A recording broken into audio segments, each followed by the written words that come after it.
Economic Alliance presents the Gulf Coast Growth Show, your show for the coast with the most growth, with your host, Clint, Akin, and Bruno Santilli. Hey everybody, welcome. Happy Friday. I love Fridays. Fridays are my favorite. So as you can tell, I am not Jason Lee. I am Clint Akin. Jason is on a business trip, so I got to fill in for him. And this week, we're changing the format just slightly because we've got some really great feedback from people, and they made some suggestions. So we're changing the format just a little bit. And with us this week, our guest is Rick Torrison. So Rick, you've been in the community, you said about 30 years as a teacher and leader and a lot of different roles. Yeah. Right now, he's a growth catalyst with Right Now Leadership. So we're going to be talking about leadership. And with us is our producer and co-host, Bruno Santilli. So it's great to have him a part of the show. Glad you're here. And before we really get into the meat of things, we do need to mention our sponsors. So I won't do the full commercial just yet, but we're going to mention the Industrial Safety Training Council and thank them for being a sponsor, McDonough Engineering Corporation, and Turner Industries. They're great partners. We love having them be a part of the show, and we'll give you a little more information about them as we roll into it. What is leadership? What does that mean to you? What does it look like? What's the definition? Very loaded question. Very loaded question. Ready, go in 10 seconds or less. Well, first of all, thanks for having me be here. I'm sorry that Clint's not here. I've enjoyed Jason. Or Jason's not here. Yeah. Thank you, Clint and Bruno. I'm looking at Clint here and I'm going, hold on. Well, it's hard. I thought it was Clint. I'm a ghost. I'm a ghost. So I'm excited. I'm excited to be here, and I love talking about leadership because it's my passion. Yeah. It's been something I've been committed to my whole life, whether I've realized it or not. The big challenge about leadership, when we think about leadership, most of us, we think about leadership, and if we just are asked about a position or a title or authority, something where we are in a certain seat, right, in the company. We hold a certain title, have a certain office, a certain room. And that is leadership per se, but it's positional leadership. It's authoritative leadership. But I'm a VP and I work hard. That's right. I have seen my name badge and my desk title here and the corner office that I have. What about me? I'm the CEO of my company and someone in the show. Now here's the thing, without mocking that too much, right? To get there, they had to lead. They had to do something to get to that place. Well, they earned it. And they've earned the spot to be there. We don't take it away from them. And so I'm really, when I think about leadership, though, I think about influence. John Maxwell talks about it. I've been a John Maxwell executive director, what they do, and one of the things that John Maxwell says is leadership is influence. And I believe that, but I also believe it's more than that. Leadership is really about influencing people to grow or to change. Leadership, when we're talking about influence and we're talking about leadership is really going low that others might be raised up, right? Leadership is, and most people will tell you if they really sum up leadership in one word, what would it be? It's servant leadership. True leadership is about me serving someone else's objective, their mission, their goal, their vision, and how do I help them get from where they are to where they want to be. Yeah. So that's really, when we talk about leadership, for me, it's about servant leadership. It's about growing other people. It's about raising other people up into their destiny and their calling. Yeah. When you think about leadership in successful organizations, there's 5 components of that, but one of the core components of a successful organization is their commitment to leadership. But here's the difference. We all say we have a commitment to leadership, but usually leadership in most companies is accidental. You've done a great job. We love how you've performed. Let's put you in this next position, right? And so it happens accidentally. Yeah. And really, strong companies are companies that are committed to the development and growth of their people in an intentional manner. Leadership's growing people, not just growing positions. Interesting. So they don't just advance them, they actually train them and equip them to be the leaders in those roles. There's an intentionality of understanding the people, their gifts, their talents, and their callings, and how do we leverage that to meet the objective of the business or the company. Because it is a business, right? It is all about the business and the objectives of the company. Yep. It is about finances. We can't pull money out of it. It is about making money, but it's not just about making money. And the biggest problem I see with companies that I work with right now is there's a boom happening. There's a lot of jobs out there, a lot of growth in companies. The challenge that they're running into is not in the technical skills of people, but it's in what used to be called the soft skills. They're calling essential skills now. It's really in those people skills that they're being challenged with, not their ability to do the job, but their ability to relate with other people, their ability to relate with other companies or institutions or entities, and it's the people skills side of that that we're struggling in.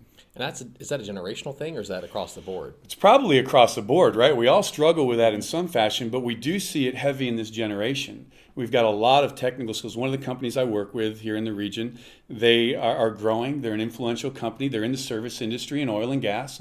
And their average age of their company is 27 years old. Wow.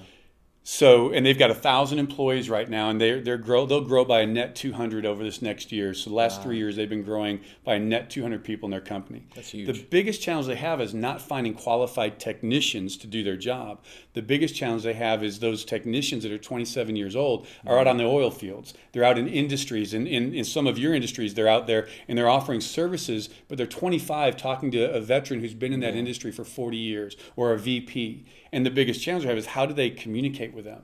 How do they talk to them? How do they relate to them apart from the technical ability and skills that they have? Right. Yeah. And one of the things, that I always think of in terms of your professional growth and career growth is that you can pay for college tuition, you can go to college and learn the technical skills, you can gain education, but the soft skills that we're talking about here is something that you really and truly have to learn how to develop. And sometimes you can do it on your own, depending on what kind of past experiences you've had. Sometimes you can't. So can you talk a little bit more about that and some of your experience related to that? Sure. What I've noticed, so in my 30 years of being involved in leadership in one capacity or another, from being a consultant to colleges, when I graduated college, to being a teacher and a coach, a basketball coach here in Pasadena. Nice. I coached at Pasadena High School for a while, so this is home for me, and then I was over in Clear Lake as well. But then being an entrepreneur, starting several businesses, and then being a pastor of a church for 20 years and being a church planter. In all of that, it's involved relationships with people. Yeah. Really the challenge is, in the only way we get to where we want to be is through relationships. No one does it on their own. And one of the things that we're noticing is the challenge of growing people, their vision, their ability to communicate, their own passions, tapping into their strengths and putting them in the right place. There's a great book out there that talks about getting the right person on the right seat of the bus, right? And what does that look like? Because we look at their technical skills and we think, oh, they're going to be great. And we put them there, but then we run into issues and challenges because their technical skills exceed their people skills. Yeah. And so that's one of the things we talk about successful organizations. We talked about their commitment to leadership, but one of the other key issues with that is really communication. If you really want to boil down most of the challenges and issues we have in companies or in organizations or in leadership, it's with an inability to communicate effectively or efficiently, right? Communication at the bottom line, it's one word. Communication is difficult. Yeah. And it's because we make assumptions about how we communicate. And where can you learn about communication, right? Because sometimes, depending, right, if you went to school for this kind of stuff, marketing, communications, you probably know better. But for the majority of the population out there, you learn how to have your own personality, your own style, and you think that fits the person you're talking to, and sometimes that doesn't, right? So, let me ask you guys a question. You guys that are listening and watching today and that might watch this, comment on this. I'm going to ask you a question. We want to see what you say, right? So here's the question. How much time do you believe you spend in communicating, one-on-one communication in a day, in a work day, okay? So what does that look like? How much time would you guys, now we've kind of run through this a little bit, so I gave them the answer, so they can't cheat and give me the answer, but I'd love to see what some of you guys are saying. I'm going to justify my answer that I gave previously. But. You're going to justify it? Okay, good. Wow. Yeah. So he initially said 40%, but I understand where he's coming from. Bruno was talking about 80, 85%, 75%. In studies, when they talk about communication, right, and as you guys are writing this down, it'll be interesting to see what you put. From McKinsey Global Institute, they did a global study on communication. They're an international data collection company, right? And in their Journal of Communication, they say that leaders spend about 80% of their time in one-to-one direct communication in a day. Right. 80% of our time. Now, most of us, when we talk about communication, we're thinking about what we're doing right now, talking. But it's more than the words that we say. We are always communicating. Yes. Everyone is always communicating something. The question is, are we being effective in what we're communicating? Right. Let me ask you guys another question that are online, okay? Please comment. I would love to hear your comments and see what you say. What is the purpose of communication? I didn't ask you guys this one before. Ooh, why do we communicate? What's the purpose of communicating? Wow. So we can understand and be understood. Okay. I guess. To set expectations. Set expectations? Yeah. Okay. Majority of the time when I'm trying to communicate with my family or coworkers, usually I'm trying to communicate, these are the expectations, this is the task, this is how I'd like to see it get done, but I'm open. I'm not rigid, right? So if you've got a different way to do it, tell me why you have a different way to do it. But I'm trying to communicate my expectations. Okay, and those are all right answers, not wrong answers. They're good answers. But I would tell you this: we communicate to be heard. If you simplify it, So it is a selfish and that's what you thing, said. We I guess? communicate to be heard and understood. Right? Okay. That's our selfish desires. I'm saying something to you. I'm saying something to all of you because I desire to be heard. I believe I have something to say that's worth saying. Would you please listen? But it's not. It doesn't stop there. Would you please listen and respond and do something? Right? Yeah. We don't. Some people, and I've been accused of this. We communicate just to hear ourselves speak. My children say I have a word limit. There's a governor on the number of words I have each day, and if I stop talking all of a sudden, it's because the governor went off and I've already used too many words. But we communicate to be understood or heard. Right. And if that's our passion or desire, and we spend 80% of our time in one-to-one communication, what do you think the chance that we're going to mess that up in a day is? Very likely. It's huge. Yeah. The number one problem we run into in companies and organizations and marriages and families and relationships is a failure to communicate, a failure to be able to be heard. Now, I'm going to tell you something else, and this is good. If you guys are listening, lift your feet up, because I'm going to step on your toes for just a quick second, right? Here's the problem with communication. Here's what we run into, and we don't even realize it. We are selfish communicators. In other words, we expect you all to understand and communicate the way I do. And we already know each of us communicate. You've already noticed by watching these podcasts, you've noticed that Clint and Bruno and each of us and Jason and whoever sits in this chair communicates differently. We have different styles of communication. Right. But we are naturally selfish communicators. So I sit here and I'll communicate in my style expecting you to figure me out, to understand what I'm saying, to learn what I'm saying. What do we say to our spouses, okay, or our significant others? We say, well, I'm sorry, I didn't mean that, but you know what I meant. You've been around long enough. Right. It's your job to figure me You out. need to interpret me. Or bosses, the CEOs, or the people sitting in the C-suites, or the managers, they look at their employees and say, it's not my job to teach you how to understand me. I'm the boss. Now, we never say those words directly, but it's implied in how we communicate. Absolutely. Yeah. We are selfish communicators. We need to learn to become selfless communicators. Right. The better I can understand how you understand and hear, Understand Bruno, you, then when I'm talking to you, if I'm conscious of that, I'm going to shift how I communicate Yeah, to exactly. be able to communicate in the way that you hear. But that's an active skill, though, right? It takes It's not something- practice exactly. because It we are becomes naturally natural. selfish. What does that look like? Can you give us an example? I'm going to put you on the spot now. So, no problem. So part of it looks like it's part of what, so I'm going to use this as a selfish plug, right? Okay, sure. So the selfish plug is part of what I do in companies. I have communication workshops. I do an hour lunch and learn, a 3-hour half day, a full day. Right. And really what that looks like is we have to understand how people are wired, which means I have to care more about you than I do about me. I have to care more about what your objective is, your vision and your goal is than I do mine. And when I perceive how you're wired and I choose to be selfless, so I'm listening. An example is some of us, how many of you guys know people that are intellectually driven, which means they are, when they're talking, they're direct to the point. They don't want a lot of fluff. Don't hold my hand. Don't tell me the story of your family. Get to the point. Any of you guys online, you all know people like that. Okay. How many of you know people that are more emotional driven? They're more expressive. They like to talk with their hands. They're touchy-feely. They want to tell a story. They want to know how your family's doing, right? Yeah. You know people for like those that? of us that are opposite, they don't get to the point. Okay. So in workplaces, these are the two that are most obvious, right? In the workplace, those are the two that we see the most. Put a direct, driven person who wants to get to the point, working with a person who's more emotional, tell me how your family's doing, let's spend some time getting to know each other first. Put them together in a work environment and don't understand how they're wired, what's going to happen. Tell me, what's going to happen in between those two people? Oh, it's probably. I'm going to get annoyed. Conflict. Oh, wait. You are going to get annoyed because you're direct and to the point. I am. Someone wants to spend some time. If we don't understand how that person is driven, the best example is my wife and I. I do the DISC communication training with people, and we come in and we talk about it. My wife in the DISC world, and you can do colors and animals and Myers-Briggs. I don't care what you do. She's a D. She's direct and to the point. I'm an I. Right? What does that look like in our home? Tell me how much you love me.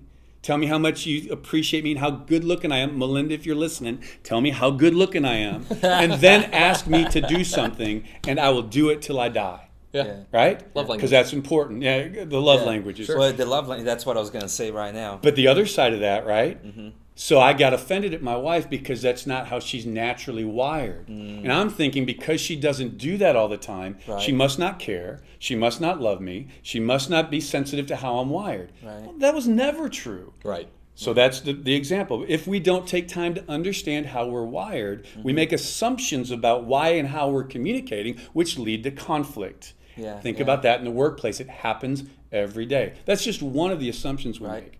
The other ones, real quick, and I won't go through them. We don't share the same vision.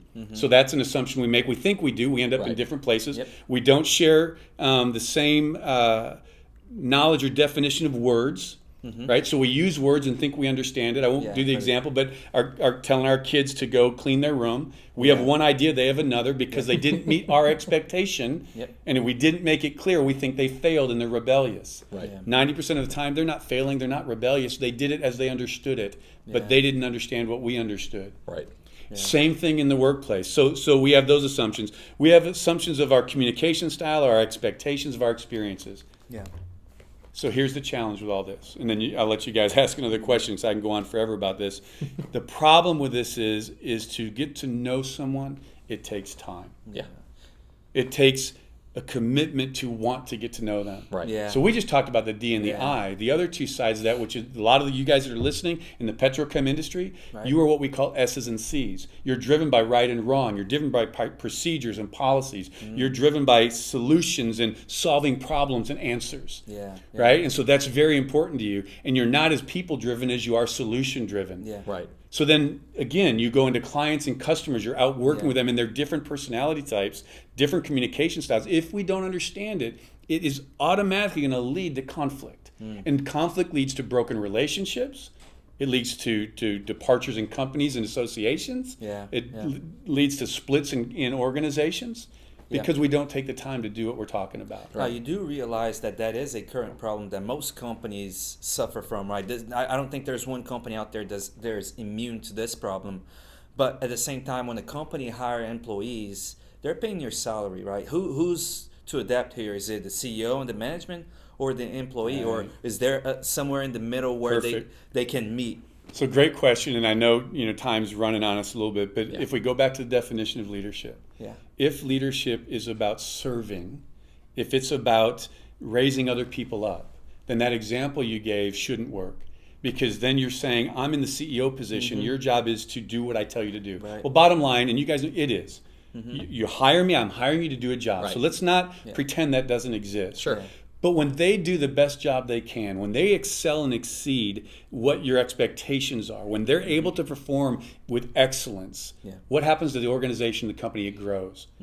So we want to get them to win, right? And so as a leader, and to feel valued and to feel in the right place. And that's really important. As the leader, the CEO, the CFO, the HR, it doesn't matter, a manager, whatever your title is, your job is to get the most out of that person. You can either get it out of them by demanding of them, which they will do, but they won't last. You'll have high turnover because they'll only go for so long, because that's authority accountability. It's authority leadership. It's positional. Or you can do it relationally by understanding how they're wired, how to communicate them, and to call them out and to grow them up. When they feel valued, and I don't care if they're 25 years old or 55 years old, when they feel heard and understood, what you can ask of them and where you can take them is huge. Absolutely. So I know you got to do a commercial. Let's do a commercial break. So we do want to thank and recognize our sponsors. So Industrial Safety Training Council is here to provide support for this podcast. We really appreciate that. The ISTC is the nation's leading industrial workforce compliance organization. They're committed to the safety of our petrochemical plants, pipelines, and their contractors. You can drop them a line at #IamSafety. We also want to thank McDonough Engineering Corporation. They're a full-service engineering firm specializing in industrial site design, including tank terminals, truck loading facilities, and manufacturing distribution facilities. They're a proud sponsor of the Economic Alliance Houston Port Region and this podcast. You can check them out at mectx.com. And lastly, we want to thank our big sponsor, Turner Industries. For over 55 years, Turner Industries employees across the Gulf Coast and beyond have answered the country's toughest industrial challenges. They provide one solution for your success with industrial construction, maintenance, turnaround, pipe and module fabrication, equipment, rigging, and specialized transportation, and associated specialty services. You can learn more about them at turner-industries.com. Also want to hit just a brief announcement. If you're not familiar with BIC, they are one of our media partners. We love having BIC Magazine as one of our media partners. They're great people. They have a really great recruiting arm as well. And they're actually having their crawfish boil on Thursday, May 2nd. Crawfish. So at Sylvan Beach, you can go to their website to learn more about that. And Not sucking the heads. Not doing it. I wasn't even going to ask. Okay, I'm not doing it. I'm going, but I'm not doing it. I'm a Yankee. I was, since we're kind of in the announcement mode. Right, You've right. got an announcement about an event coming up too. Yeah, we did it last year. It was our first year to host it here in the region. It's called Live to Lead. Live to Lead will be, I believe it's on October 12th. It's a leadership gathering. It's a half day. John Maxwell will be there. It's a live simulcast that John Maxwell facilitates. We'll have 4 or 5 nationally known leaders in different industries that will share their take on leadership. So it's a great opportunity for us to come together. You can come and be a sponsor as an individual, spend half a day and hear from some of the top leaders. Daniel Pink was there last year. Carly Fiorini was there last year. They haven't announced the lineup this year, but it's going to be an excellent lineup. And if you want more information on how to get involved with Live to Lead, or if you were a part of it last year, we'd love to hear from you. You can email or get a hold of Clint. He can get a hold of me, or email me at rick@ricktorrison.com. They can get the information. But I'd love to tell you more about that and be a part of Live to Lead, which is October 12th. Awesome. No, that'd be I great. appreciate that. So And you then for got the crawfish boil, by the way, you do have to go on the website and register Yeah, you do. for it, right? So just make sure you do that if you're planning on coming out this week. right. So. And Or you've got a this next question. You got the next segment. So Yeah. you got a question for Rick? Yeah, so I mean, so far I'm learning a lot. I feel like this is almost like a coaching session. So if you guys are tuned in, drop your comments below and let us know what it is that you like about this episode. But let's drill further into it, and now let's talk more about you, Rick, and where you were, and what are some of the things, a thing or two that has taken you to where you are today. Sure. Well, man, what's the greatest teacher, right? What do we always say? It's experience, it's history, it's knowledge. There's something that only time can give you. I'm in my 50s now. Yes, I know I don't look like it. This is my good side here. So, but there's something that only time teaches you, and it's not just time. It's not just successes, but it's failures. And so I have tried to be an intentional learner my whole life. If I was going to suggest to anyone, what is the number one thing that you can do in your life to help you get from where you are to where you want to be? There's a couple things I'd say, but one of those things I would say is position yourself to be a learner. Yep. Position yourself to learn in every opportunity, in every situation you can. I don't believe that there are failures. I believe that we fail, but we're not failures unless we quit. Right. Unless we stop, unless we don't get up. Then you're a failure because you choose not to get up. But we have failure moments. Right. All right, we fail at things. But failing isn't the same as being a failure. Failing is about leadership. It's about learning. It's about growing. When we struggle, when we fall, when we stumble, when we don't succeed, when we don't hit our goals, yeah, we're down, we're upset, we're frustrated. But the reality is, and I would encourage all of you, learn something from it.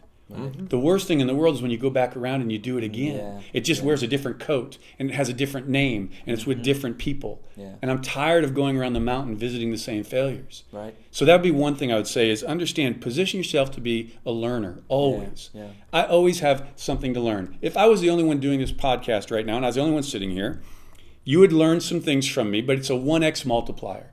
Because there's 3 of us sitting here, there's a 3x multiplier. I've gotten 3 times smarter than I am by myself. Thanks. Because 100%. But if we look at our teams and our companies, our relationships, Right. when we sit at the table by ourselves, I may be really smart, but I am 10 times smarter if there's a team of 10 around me. Sure. And if we see ourselves that way and understand I can learn something from everyone, Yes. then we're going to be better and others will be better. So that's one thing. The other thing I'd tell you is, and it's less understood and it's less practical, and it's more of what I was mentioning earlier. Right. One of the biggest things that has helped me get to where I am today is this understanding of honoring. It's the understanding of being thankful. You guys, I think we're going to do a gratitude thing at the end. Yeah. Let me just say this to you guys. I think we fail and we limit our future by the way that we fail to honor and recognize our present and our past. You know, let me interrupt for that for Yeah, just absolutely. 1 second. If you could put something that you're grateful for in the comments, that would be fantastic. I'd just love to see that. It So would encourage grateful, me. I would say So, gratefulness. And put it who in the would you comments. honor? Yeah. List a name. We may not know the name, but when you Yeah. speak someone's name, I want to honor so-and-so for what they gave me. Well, let I'm me take a thankful moment for then to so-and-so. say this. if you don't know how to hashtag people, you can put the @ and their name and write a message to them, right? There so you if go. you're grateful for something, if you've got Man, come somebody on. in your career that has mentored you, that has helped you get where you are, or maybe you were struggling at some point and now you're up here, Come on, Bruno. but you forgot to thank that person, and go ahead and hashtag their name, put their name down, absolutely. and write So specifically. hashtag their name or at their name?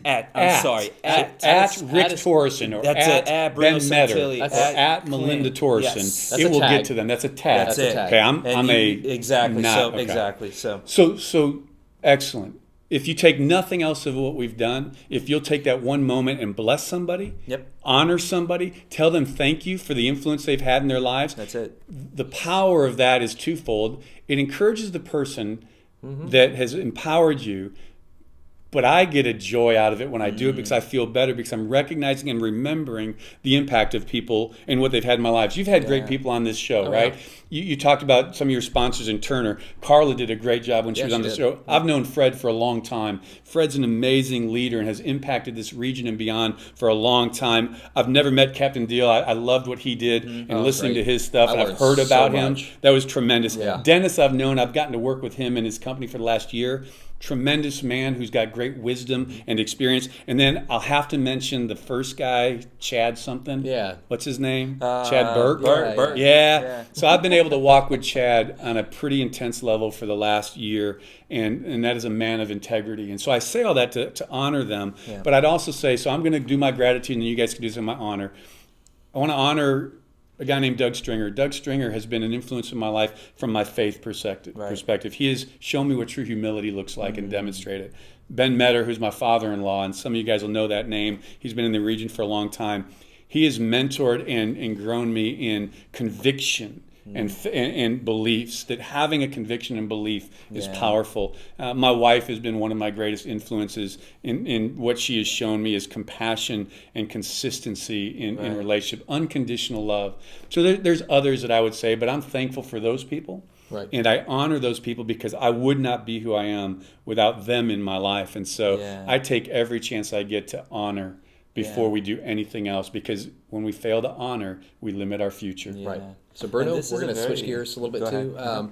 Why don't you go ahead and do your attitude of gratitude? Now, we usually start off the show with that. Okay. But we want to kind of use that to close out the show from now on. So what's Okay. your So are we attitude officially of- closing out the show? Yeah, we're kind of winding it down. But what's your attitude All of right. gratitude? What are you grateful for? Can you share a little bit with us? You know, I was just thinking about that this week, right? So I just came back from Colorado about a week or so ago, and as I was driving back, I was wondering what I want my life to look like. I wrote down some goals later last year before I started the year, and they were very specific, and primarily because of my YouTube channel, I was putting this stuff out there and kind of tracking myself. But the primary and the most important thing I've done this year that I'm grateful for is that I decided to trust God. Right, so I've been a Christian for a long time, since 1991. I was 7 years old. I did not do all the right things through my Christian career, but one thing I decided to do this year is to open the Bible and start reading it and studying it. Not just reading it, but really studying it and trusting God to help me accomplish my goals. And guess what? At least 80% of my goals have already been accomplished this year, and God is now telling me, now what? Do you mind if I accomplish my goals in your life now? And I'm like, all right, you're in. I'm out of the driver's seat. I'll take shotgun. So that's just it. Yeah, Right. that's awesome. And so for me, I actually started a company this year. So that's always, you have those good days and bad days, but I could not be doing this without the support of my wife. She's been just super supportful. I'm very grateful to have her in my life. She drives and motivates me, kind of like you were talking about with Melinda. You know, if it wasn't for the support that she's given me, I wouldn't be doing what I'm doing. So I'm just very grateful to have that support from her and from my kids. Honestly, they can. That's awesome. Kids could be stumbling blocks, but my kids have been nothing but Joy encouragement. of our lives. So they've been very encouraging. So I'm just very grateful for that. We do want to thank our sponsors again. So we want to thank Industrial Safety Training Council for being a part of the show, for McDonough Engineering Corporation, and for Turner Industries. Rick, thank you so much for being on the show. We really appreciate It's it. my pleasure. I know you guys are definitely going to want to know more about this guy. So you mentioned his email earlier. Check out Right Now Leadership. Check out the Live to Lead That'll be conference that's coming out. You'll hear a lot through the Alliance as well. So that and you can get it they'll through. communicate. Yeah, you'll get it through the Alliance. You'll get it through. If you don't get in contact with Rick, reach out to me, Jason, Bruno. We'll get you in contact with them. But thanks for watching the show. Really appreciate you being here. Hope you have a great Friday, and come back next week, please. Tell a friend, share, subscribe, Yep. comment, like, do it Share. all. Let's go. Take care. Awesome. Thanks. Thanks, guys. Enjoyed it. Bye.